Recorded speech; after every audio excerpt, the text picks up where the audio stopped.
ಕನಕಾಂಗಿಯನ್ನು ಮದುವೆಯಾಗುವುದಕ್ಕಾಗಿ ಅಭಿಮನ್ಯು ಸುಭದ್ರೆ ಅವಸರವಾಗಿ ದ್ವಾರಕೆಗೆ ಹೋಗುವಾಗ ದಾರಿ ಮಧ್ಯೆ ಹಸಿವಾಗ್ತಿದೆ ಅಂತ ಒಂದು ಉಪವನದಲ್ಲಿ ಹಣ್ಣು ಕೊಯ್ದು ತಿಂದರು.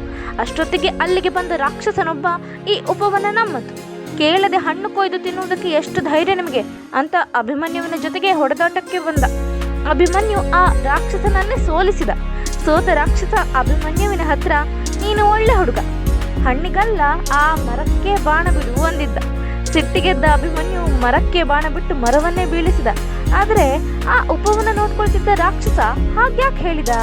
ಯಾಕಂದ್ರೆ ಆ ಉಪವನದ ಯಜಮಾನ ಘಟೋತ್ಕಚ, ಅದು ಹಿಡಿಂಬವನ. ಕೇವಲ ಹಸಿವಿಗೆ ಹಣ್ಣು ಕೊಯ್ದು ತಿಂದ್ರೆ ಶಿಕ್ಷಿಸುವವನಲ್ಲ ಘಟೋತ್ಕಚ, ಅದಕ್ಕೆ ಮರವನ್ನೇ ಬೀಳಿಸು ಅಂದಿದ್ದ ರಾಕ್ಷಸ.